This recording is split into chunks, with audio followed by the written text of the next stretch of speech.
নমস্কার, আমি শ্রাবন্তী। আমার শ্রোতা বন্ধুরা সবাই আশা করি খুব ভালো আছো। আজকে আমি তোমাদের এক শিহরণ জাগানো গল্প পাঠ করে শোনাবো। তাহলে কথা না বাড়িয়ে চটপট শুনে ফেলা যাক আমাদের আজকের গল্প। আমাদের আজকের গল্প দেবজ্যোতি ব্যানার্জির কলমে লাস্ট ট্রেন। বিমল স্টেশনে পৌঁছে যখন ওর হাত ঘড়িটার দিকে তাকালো তখন ঘড়িতে রাত 9:15 বাজে। টিকিট কাউন্টারে বসে থাকা লোকটাকে বিমল জিজ্ঞাসা করলো, আচ্ছা, দিল্লি যাওয়ার ট্রেনটা কি চলে গেছে? লোকটা বলল, হ্যাঁ, এই মিনিট 5 আগেই গেছে। বিমল একটু নিচু স্বরে জবাব দিল, চলে গেছে? তা দিল্লি যাওয়ার আর অন্য কোনো ট্রেন নেই? লোকটা একটু চুপ করে থেকে জবাব দিল, হ্যাঁ, একটা লাস্ট ট্রেন আছে রাত 10:30 নাগাদ। আপনার যদি কোনো অসুবিধা না হয় তাহলে আপনি লাস্ট ট্রেনে যেতে পারেন। তবে সাবধান, অনেক সময় লাস্ট ট্রেনে জার্নির অভিজ্ঞতা খুব একটা ভালো হয় না কিন্তু। বিমল বলল, না না, আমার কোনো অসুবিধা নেই, আমি লাস্ট ট্রেনেই যাব। তাছাড়া আমার লাস্ট ট্রেনে জার্নির অভিজ্ঞতা আছে, আমি অনেকবার লাস্ট ট্রেনে জার্নি করেছি এর আগে। লোকটা বলল, তাহলে ভালো, বেস্ট অফ লাক, আপনার যাত্রা শুভ হোক। বিমল বলল, ধন্যবাদ। লোকটি তখন বলল, আপনি ওয়েটিং রুমে অপেক্ষা করুন, ট্রেন এলে আপনাকে জানানো হবে। বিমল বলল, ঠিক আছে। টিকিট কাউন্টারের লাগোয়া ওয়েটিং রুম। বিমল বাইরে থেকে দেখলো ওয়েটিং রুমটা পুরো ফাঁকা। বিমল ওয়েটিং রুমের বড় কাঁচের দরজা ঠেলে ভেতরে ঢুকলো। ওয়েটিং রুমে বসার জন্য 5-6টা সোফা রাখা ছিল। তার মধ্যে থেকে একটা সোফা নির্বাচন করে বিমল তাতে বসলো এবং কাঁধ থেকে ব্যাগটা খুলে সোফার উপর রাখলো। তারপর একটু বিশ্রাম নিয়ে ব্যাগ থেকে একটা ম্যাগাজিন বার করে পড়তে লাগলো বিমল। কিন্তু সময় যেন কাটতেই চায় না। বিমলের কাছে প্রতিটা সেকেন্ড যেন 1 ঘন্টা বলে মনে হতে লাগলো। বিমলের একটা সময় পর একঘেয়েমি লাগতে শুরু করলো। ম্যাগাজিনটাকে সোফার উপরে রেখে বিমল ওয়েটিং রুমের ভেতরে পায়চারি করতে লাগলো। এমন সময় ওয়েটিং রুমের কাঁচের দরজা ঠেলে জামা প্যান্ট পরা একজন বছর 40-এর ভদ্রলোক ওয়েটিং রুমের ভেতরে প্রবেশ করলো। লোকটার হাতে একটা কালো রঙের ব্যাগ ছিল। লোকটা ঠিক বিমলের সামনে রাখা সোফাতে বসলো এবং পকেটে রাখা সিগারেটের বক্স থেকে একটা সিগারেট বার করে ধরালো। বিমল আগের মতন আবার সোফাতে গিয়ে বসলো এবং চোখের সামনে আবার ম্যাগাজিনটাকে মেলে দিল। ম্যাগাজিনটা পড়তে পড়তে বিমল লোকটার দিকে একবার তাকালো। বিমল দেখলো লোকটা ওর দিকে তাকিয়ে রয়েছে। বিমলের মনে হলো হয়তো লোকটা ওর সঙ্গে কথা বলতে চায়, কিন্তু ওকে চুপচাপ দেখে লোকটা হয়তো ওর সঙ্গে কথা বলার সাহস পাচ্ছে না। ওয়েটিং রুমের ভেতর বেশ কয়েক মিনিট নিস্তব্ধতা বিরাজ করলো। তারপর ওয়েটিং রুমের নিস্তব্ধতা ভঙ্গ করে বিমল লোকটাকে জিজ্ঞাসা করলো, আপনি কোথায় যাবেন? লোকটা শটান জবাব দিল, দিল্লি। ওখানে আমার ছেলে থাকে। এখানে আমি একটা বেসরকারি ব্যাংকে চাকরি করতাম, সবেমাত্র 4 দিন হলো রিটায়ার করেছি। তাই আর এখানে থাকবো না, ছেলের কাছে চলে যাচ্ছি। আর আপনি? বিমল উত্তর দিল, আমিও আপনার মতন দিল্লি যাব। লোকটা একটু মুচকি হেসে বলল, তাহলে তো আপনার আর আমার গন্তব্যস্থল একই। বিমল উত্তর দিল, তারপর বিমল লোকটাকে জিজ্ঞাসা করলো, আপনার বাড়িতে কে কে আছে? লোকটা বলল, বাড়িতে ছেলে, বৌমা, একটা নাতি আর একটা নাতনি। বিমল বলল, আর আপনার স্ত্রী? লোকটা কয়েক সেকেন্ড চুপ করে থেকে বলল, আমার স্ত্রী বছর 4 হলো ট্রেন দুর্ঘটনায় মারা গেছে। বিমল বলল, ও আই এম সরি, প্লিজ কিছু মনে করবেন না। লোকটা বলল, না না, ঠিক আছে, আপনি জানতেন না তাই জিজ্ঞাসা করেছেন। তা যাকগে, আপনি বলুন আপনার বাড়িতে কে কে আছে? বিমল বলল, আমার বাড়িতে আমি, আমার স্ত্রী, আমার 5 বছরের একটা ছেলে আর 3 বছরের একটা মেয়ে আছে। লোকটি বলল, বাহ, খুব ভালো। বিমল লোককে জিজ্ঞাসা করলো, আমি কি আপনার নামটা জানতে পারি? লোকটা একটু হেসে বলল, নিশ্চয়ই, আমার নাম রথিকান্ত দাস। আপনার? বিমল জবাবে বলল, আমার নাম বিমল হালদার। এইভাবে কথা বলতে বলতে খুব কম সময়ের মধ্যেই ওদের দুজনকার যেন বেশ জানাশোনা হয়ে গেল। কথা বলতে বলতে কখন যে সময় কেটে গিয়েছে বিমল বুঝতেই পারেনি। ঠিক 10:25 নাগাদ টিকিট কাউন্টারের লোকটা ওয়েটিং রুমের কাঁচের দরজা ঠেলে ভেতরে ঢুকে ওদের দুজনকার উদ্দেশ্যে বলল, ট্রেন এসে গেছে, চলে আসুন। বিমল লোকটাকে বলল, চলুন তাহলে বাকি কথা না হয় ট্রেনে যেতে যেতেই বলা যাবে। বিমল ওর ব্যাগটাকে কাঁধে তুলে নিয়ে ওয়েটিং রুমের কাঁচের দরজা ঠেলে বাইরে বেরিয়ে এলো। বিমলের পিছন পিছন সেই লোকটাও ওয়েটিং রুমের কাঁচের দরজা ঠেলে বাইরে বেরোলো। টিকিট কাউন্টারের লোকটা বলল, নিন, তাড়াতাড়ি ট্রেনে উঠে পড়ুন, ট্রেন এখানে বেশিক্ষণ দাঁড়াবে না। বিমল আর একটু দেরি না করে ট্রেনে উঠে পড়ল। বিমলের সঙ্গে সেই লোকটাও ট্রেনে উঠল। ট্রেনে উঠে বিমল দেখল ট্রেনটা পুরো ফাঁকা। ট্রেনের ভেতর কেবলমাত্র ওরা দুজনই। বিমল জানলার কাছের সিটে গিয়ে বসলো। লোকটাও ঠিক বিমলের সামনে সিটে গিয়ে বসলো। বিমলের বেশ খিদে পাচ্ছিল। বিমল ব্যাগ থেকে বিস্কুটের একটা প্যাকেট বার করে প্যাকেটটা ছিঁড়ে তার থেকে বিস্কুট বার করে খেতে লাগলো। বিমল বিস্কুটের প্যাকেটটার দিকে ইশারা করে লোকটাকে জিজ্ঞাসা করলো, আপনি বিস্কুট খাবেন? লোকটা বলল, না না। বিমল বলল, ঠিক আছে, তাহলে আমি একাই খাই।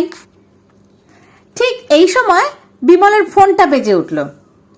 ফোনটা বার করে দেখলো ওর ছোটবেলাকার বন্ধু শাকনিক ফোন করেছে। বিমল কলটা রিসিভ করে হ্যালো বলতেই ফোনের ওপার থেকে শাকনিক জিজ্ঞাসা করলো, তুই এখন কোথায় আছিস? বাড়িতে তোর জন্য সবাই অপেক্ষা করছে। বিমল বলল, আরে আমি এই তো সবে ট্রেনে উঠলাম রে। শাকনিক জিজ্ঞাসা করলো, কেন?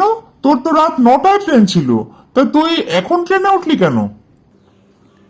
বিমল বলল, আর বলিস না, রাস্তায় ট্রাফিকের জন্য স্টেশনে আসতে দেরি হয়ে যায় রে, যার জন্য রাত 9টার ট্রেনটা আমার মিস হয়ে গেছে। তাই অগত্যা 10:30টারই লাস্ট ট্রেনটা আমাকে ধরতে হলো। তুই চিন্তা করিস না, কাল ঠিক সময় আমি পৌঁছে যাব। শাকনিক বলল, ঠিক আছে, সাবধানে আয়। চল, ঠিক আছে, রাখছি রে। বিমল বলল, হ্যাঁ ঠিক আছে, রাখ। এই বলে শাকনিক ফোনটা কেটে দিল। বিমল দেখলো লোকটা এখন একটা গল্পের বই পড়ছে। বইটার সামনের প্রচ্ছদ দেখে বিমল বুঝতে পারল বইটা ভূতের গল্পের। লোকটাকে মনোযোগ সহকারে গল্পের বইটা পড়তে দেখে বিমল কৌতূহল মাখানো কণ্ঠে জিজ্ঞাসা করলো, আচ্ছা রথিকান্ত বাবু, আপনি ভূত বিশ্বাস করেন? লোকটা নিজের মুখের সামনে থেকে গল্পের বইটা সরিয়ে নিয়ে বিমলের দিকে একবার গনগনে দৃষ্টিতে তাকালো।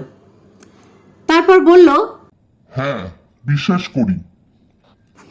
বিমল একটু হেয়ালি করে লোকটাকে জিজ্ঞাসা করলো, তা আপনি কি কখনো ভূত দেখেছেন? লোকটা বলল, না, দেখিনি, কিন্তু তা বলে যে ভূতের অস্তিত্ব নেই এটা কখনোই বলা যায় না। এই জগতে যেমন মানুষের অস্তিত্ব আছে, ঠিক তেমনি ভূতেরও অস্তিত্ব আছে। এক কথায়, মানুষ থাকলে ভূতও থাকবে। লোকটা উল্টে বরং বিমলকে জিজ্ঞাসা করলো, কেন, আপনি ভূতে বিশ্বাস করেন না? বিমল বলল, না, ওইসব ভূতে ভূতে বিশ্বাস করি না, ভূত বলে কিছু নেই। লোকটা বেশ কিছুক্ষণ চুপ করে থেকে গম্ভীর গলায় বলল, আর ভূত যদি আপনার সঙ্গেই থাকে তাহলে তো আপনি বিশ্বাস করবেন। বিমল অবাক হয়ে বলল, মানে? এই বলে লোকটা নিজের মুখের উপর থেকে বইটা সরিয়ে নিল। লোকটার মুখটা দেখে বিমলের চোখ দুটো বিস্ফারিত হয়ে গেল। লোকটার সারা মুখে রক্ত লেগে রয়েছে। থুতনির একদিকটা কোনো ভারী জিনিসের আঘাত লাগার ফলে থেতলে গেছে। লোকটার সমস্ত জামা কাপড়ে রক্ত লেগে রয়েছে। এই ভয়ানক দৃশ্য দেখার পর বিমলের গলা যেন শুকিয়ে কাঠ হয়ে গেল। বিমল অনেক চেষ্টা করার পরেও ওর গলা দিয়ে কোনো আওয়াজ বেরোলো না। বিমল একটু দেরি না করে ওর সিট থেকে উঠে সামনের অন্ধকার কামরার দিকে ছুটতে লাগলো। ছুটতে ছুটতে বিমল একটা ভারী জিনিসের সঙ্গে হোঁচট খেয়ে ট্রেনের কামরার অ্যালুমিনিয়ামের মেঝের উপর সজোরে মুখ থুবড়ে পড়লো। বিমলের থুতনি ফেটে রক্ত বেরোতে লাগলো। বিমল পকেট থেকে রুমালটা বার করে থুতনির উপর চেপে ধরলো। পকেট থেকে ফোনটা বার করে ফোনের টর্চটা অন করে পায়ের কাছে মারতে বিমলের গাটা শিউরে উঠলো। ওর পায়ের কাছে পড়ে আছে একটা পচা গলা খাওয়া লাশ। বিমল সঙ্গে সঙ্গে 2-3 পা পিছিয়ে গেল। লাশটার মুখের উপর টর্চের আলোটা পড়তেই বিমল আটকে উঠলো। লাশটা বিমলের খুবই চেনা। বিমল ভয়ে তোতলাতে বলল, এ তো সেই টিকিট কাউন্টারে বসে থাকা লোকটা। তার মানে? বিমল লাশটার মুখের দিকে বেশ কয়েক মুহূর্ত তাকিয়ে রইল। তারপর কোনো রকমে নিজেকে সামলে নিয়ে যখন বিমল সামনের দিকে তাকালো তখন ওর হুঁশ উড়ে গেল। এতক্ষণ ট্রেনের যে কামরাগুলো বিমল খালি দেখেছিল এখন সেই কামরাগুলোতেই অনেকটা কুকুরের মতো দেখতে দানবাকার হিংস্র জন্তু রয়েছে। তারা প্রত্যেকেই বিমলের দিকে একটা হিংস্র চাউনিতে তাকিয়ে রয়েছে এবং থেকে থেকেই বিমলের উদ্দেশ্যে গর্জে উঠছে। বিমল দেখলো ওর থেকে কিছুটা দূরে সেই লোকটা দাঁড়িয়ে আছে। বিমল হাত জোর করে লোকটাকে বলল, প্লিজ আমায় ছেড়ে দিন, প্লিজ আমায় মারবেন না। লোকটা একটু হেয়ালি করে জবাব দিল, অনেকদিন পর একটা শিকার ধরেছি, এত সহজে কি করে ছেড়ে দিই বলুন? বিমল আবার আগের মতো হাত জোর করে লোকটাকে বলল, দয়া করে আমাকে ছেড়ে দিন, আমাকে মারবেন না প্লিজ। লোকটার মুখে এবার একটা পৈশাচিক হাসি ফুটে উঠল। আর ঠিক তখনই সেই কুকুরের মতো দেখতে দানবাকার হিংস্র জন্তুগুলো বিমলের দিকে ছুটে আসতে লাগলো। বিমল কি করবে ভেবে পাচ্ছিল না। ভয়তে বিমলের হাত পা থরথর করে কাঁপতে লাগলো। দেখতে দেখতে কুকুরের মতো দেখতে সেই দানবাকার হিংস্র জন্তুগুলো বিমলের উপর ঝাঁপিয়ে পড়লো। জন্তুগুলো তাদের ধারালো দাঁত দিয়ে বিমলের শরীর কামড়ে কামড়ে ছিঁড়ে মাংস ছিঁড়ে খেতে লাগলো। বিমল নিজেকে সেই হিংস্র জন্তুগুলোর আক্রোশ থেকে বাঁচানোর জন্য অনেক চেষ্টা করলো, কিন্তু বিমলের সকল চেষ্টা ব্যর্থ হলো। এতগুলো হিংস্র জন্তুর কাছে বিমল নিজেকে অসহায় বলে মনে করতে লাগলো। বিমল যন্ত্রণায় চিৎকার করে উঠল, কিন্তু এখানে বিমলের চিৎকার শোনার কেউ নেই। ট্রেনের হুইসেলের শব্দে বিমলের চিৎকার যেন বাতাসে মিলিয়ে গেল। অসাধারণ একটি গল্প। সত্যি লাস্ট ট্রেনে উঠে এরকম ঘটনাও যে ঘটতে পারে, সত্যি তা বিশ্বাসেরও অনেক ওপরে। যাই হোক, তোমাদের গল্পটি কেমন লাগলো আমাকে প্লিজ কমেন্ট করে জানিও। আর এছাড়াও তোমাদের কার কার লাস্ট ট্রেনের অভিজ্ঞতা আছে এবং সেই অভিজ্ঞতা কেমন সেটিও জানিও।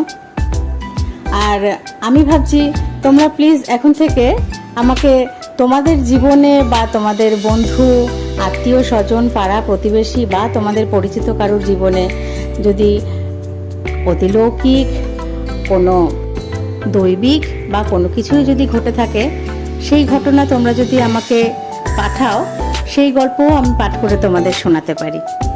আমার ইমেল আইডি দেওয়া থাকবে আমার ডেসক্রিপশন বক্সে, সেখানে তোমরা তোমাদের গল্প যদি আমাকে পাঠাও তাহলে সেই গল্পও আমি পাঠ করে তোমাদের শোনাবো। তাহলে আজ এই পর্যন্তই। সবাই খুব ভালো থেকো, সুস্থ থেকো। দেখা হচ্ছে আগামী দিন। সবাই তোমরা বং বাংলা ন্যারেটিভসকে সাবস্ক্রাইব করে পাশে থেকো। ধন্যবাদ।